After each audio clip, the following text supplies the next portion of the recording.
Ya, oke. Ini adalah kemungkinan apa yang terjadi untuk 3 chapter mendatang dari manhwa Magic Emperor. Pada chapter sebelumnya berakhir saat sekelompok pasukan Kwanrong yang dipimpin oleh Toba Liun-er membuat rencana untuk menyerang Zhou Fan. Di sisi lainnya, di sebuah pekarangan, Zhou Fan nampak sangat santai sambil meminum teh. Tapi tidak dengan Yun Shuang. Ia telah melihat masa depan dan kemungkinan apa yang terjadi. Saat melihat Zhou Fan santai, ia merasa tidak nyaman. Ia pun berkata, "Pelayan Zuo, kenapa kau begitu tenang?" Dan Zhou Fan pun menjawabnya, "Santai saja. Saat ini 4 fraksi berada dalam kebuntuan. Dan aku yakin saat ini mereka sedang mencari kambing hitam. Dan pastinya itu adalah aku. Mari kita lihat saja trik apa yang mereka mainkan. Dan mari kita lihat pula apakah itu akan menjadikanku Gu Santong kedua." Pada intinya, Zhou Fan sudah bisa menebak kira-kira bagaimana pergerakan dari setiap fraksi.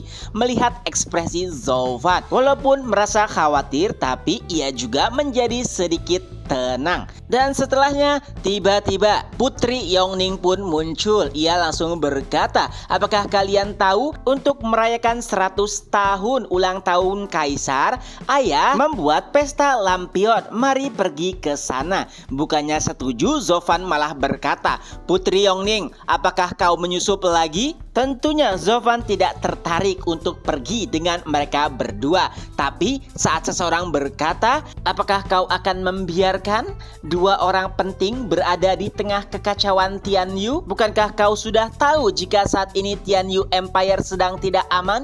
Mendengar kata-kata tersebut, Zhou Fan pun akhirnya mengalah. Ia pun berkata, baiklah, mari kita pergi. Lagi pula kalian merupakan bagian dari investasiku."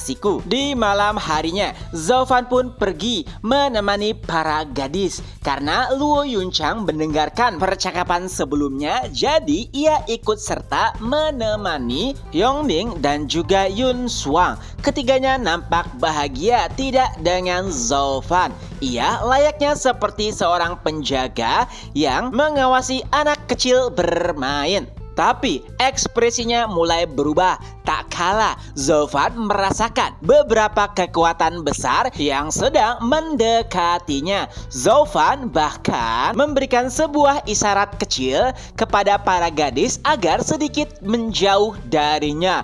Lalu tiba-tiba, bam! Zalahan pun muncul dengan palu gada besar di lengannya. Itu tepat menghantam di atas Zhou Fan. Tentunya keributan tersebut membuat seluruh pengunjung mulai mengamankan diri mereka masing-masing. Adapun para gadis, mereka mulai berteriak, "Zhou Fan!" Ya, pada titik ini Zalahan mengira jika Zhou Fan sudah berakhir. Toba Liun-er yang melihat aksi bahkan sedikit mengeluh. Ia pun berkata, "Zalahan, apa yang kau lakukan? Bukankah sudah kubilang agar sedikit memberikannya pelajaran, bukan membunuhnya?" Tapi bukannya penyesalan yang ada di wajah Zalahan, ia malah mulai membesar-besarkan dirinya.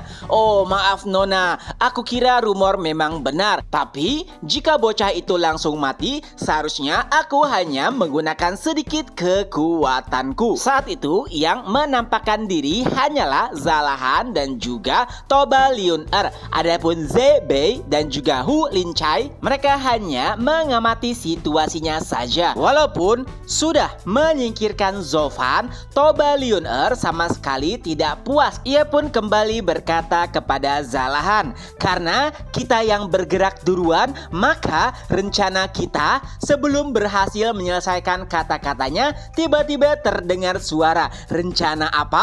Dan saat itulah gada milik Zalahan perlahan terangkat. Tentunya itu membuat Zalahan terkejut. Tidak sampai di situ, bahkan Zalahan sama sekali tidak bisa menahan kekuatan yang mendorongnya. Para gadis pun mulai nampak senang saat mereka melihat Zovan mulai terlihat.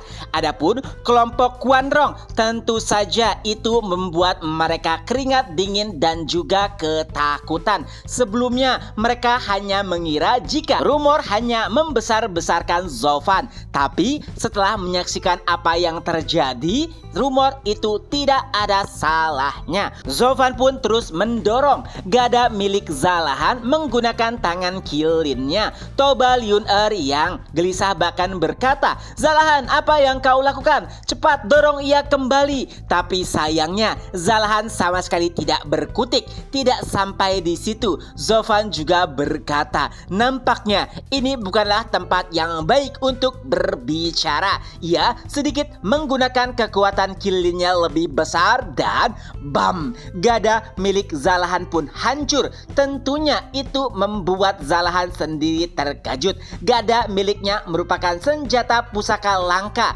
bintang 5, tapi dihancurkan hanya dengan lengan kosong. Kepercayaan diri dan juga kebanggaannya langsung menghilang. Tapi ia berusaha menenangkan dirinya dan mengeluarkan gada lainnya. Tapi ternyata itu hanyalah perbuatan sia-sia. Dengan hanya menjentikan jarinya saja, Zovan membuat gada kedua milik Zalahan hancur dan lengannya pun patah. Toba Liun-er yang menyaksikan kejadian tersebut akhirnya sadar ia telah bermain-main dengan orang yang salah. Di sisi lainnya, Zebei dengan wajah berkeringat sudah mulai menyiapkan busurnya untuk menyerang Zovan. Tapi walau demikian, ia masih ragu karena merasa ketakutan dengan apa yang barusan ia lihat. Adapun Wu Lincai, ia sangat terlihat frustasi karena lagi-lagi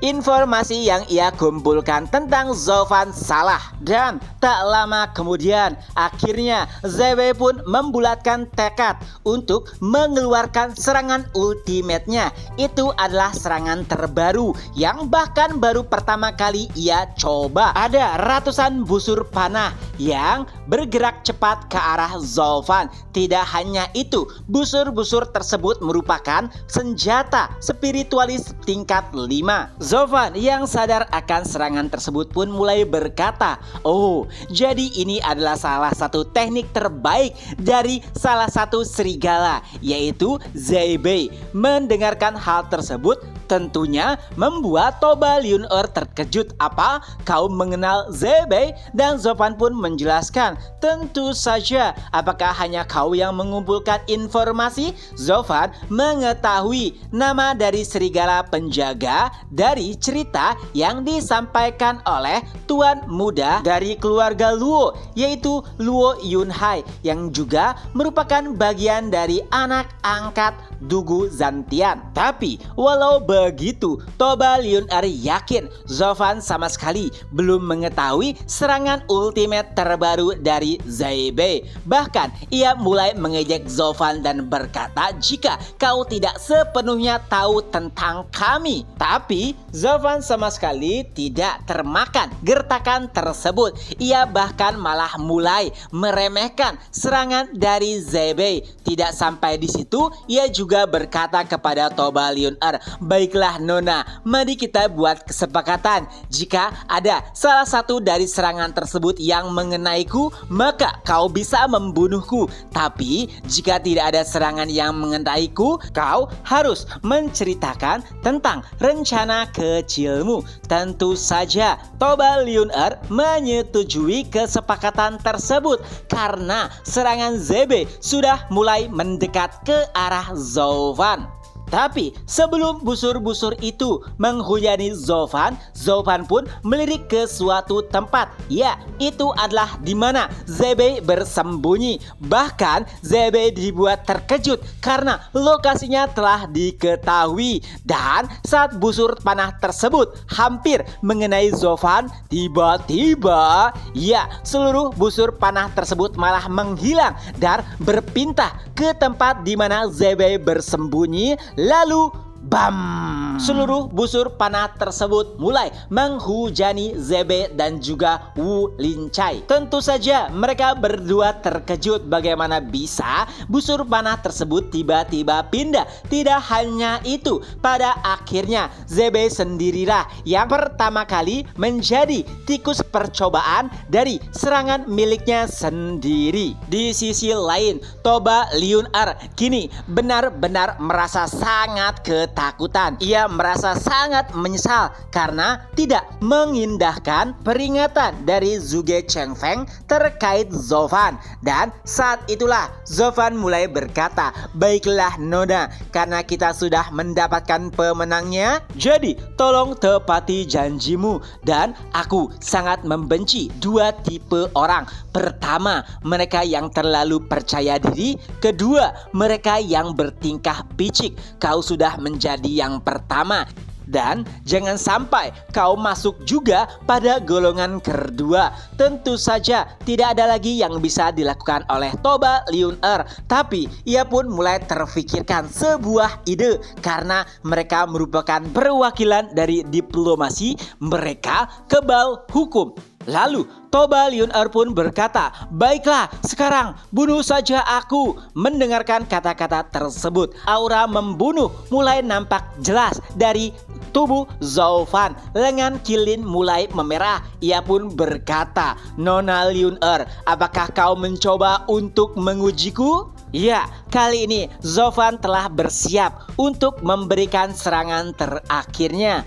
Dan chapter pun berakhir. Nah, itulah kemungkinan apa yang terjadi untuk 3 chapter mendatang dari Manhwa Magic Emperor. Semoga terhibur. Ketemu lagi di next video. Bye-bye.